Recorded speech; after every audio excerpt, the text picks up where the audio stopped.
In a world where it feels like everyone's counting their followers, the whole idea of choosing to have a small group of friends, well, it's pretty fascinating.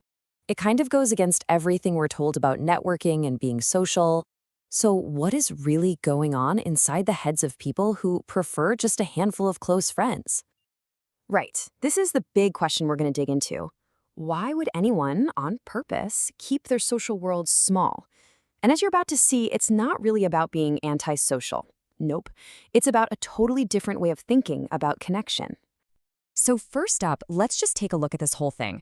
We're talking about a group of people we could call the quiet few. And I guarantee you know someone just like this. Yeah, it's that person at work who's always friendly but always says no thanks to going out. Or maybe it's that person you see online who has like 50 friends. From the outside, you might think it's a little strange, but trust me, there's a logic to it. To really get that logic, let's zoom in on one specific type of person, the deep connector. This is not someone who hates people, far from it. This is someone who just can't stand shallow, surface-level stuff. They're all about depth. So the picture in their head isn't some big, crowded party. It's this: two people exploring something huge and important together, way, way below the surface. And this is the feeling they're always searching for. Not just talking, but really truly being heard and seen. That look of total focus and understanding between two people who just get it. So how do they even find that? Well, it's kind of like a three-step process. They do the small talk thing, sure, but for them, it's a filter. They're just listening for a spark, for an opening that leads to something real. And here's what that actually looks like out in the world. It's those two friends in a super busy coffee shop, but they are so locked in on each other that everything else just melts away. That's the price. So I want you to think of one of these deep friendships like this: a single, perfectly made gear. It's strong, it's precise, and it works perfectly, all by itself. All right, now for the psychology behind all of this. This might just be that aha moment for you, because it really all comes down to what we're going to call your relationship budget. Okay, so you've probably heard of Dunbar's number, right? It's this idea that our brains can really only handle about 150 stable relationships. That's everybody: family, coworkers, everyone. But hold on. When you're talking about your inner circle, the people you can call in the middle of the night, no questions asked, that number drops way, way down. We're talking about just 3 to 5 people.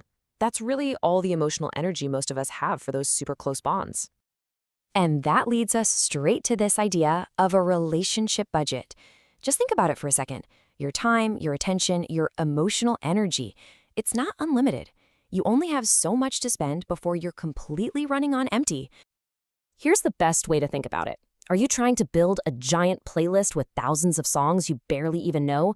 Or are you carefully picking out a small collection of vinyl records that you absolutely love, every single one? The choice is about quality, not just quantity. So remember that single gear? Well, now we're not just looking at one. We're seeing that core group of 3 to 5 all clicking together, turning in perfect harmony. It's a small machine, but it's powerful and super efficient. So what happens when you throw our modern digital world into the mix? Well, for a lot of people, all that online pressure actually makes them want an even smaller, more private circle. I mean, think about it. You've got social overload from endless notifications that just drains your budget. Then there's the pressure to perform your friendships for likes, which feels totally fake. And let's be real, 1,000 likes can't replace one good, honest conversation. All that noise makes a small, quiet circle feel like a safe haven.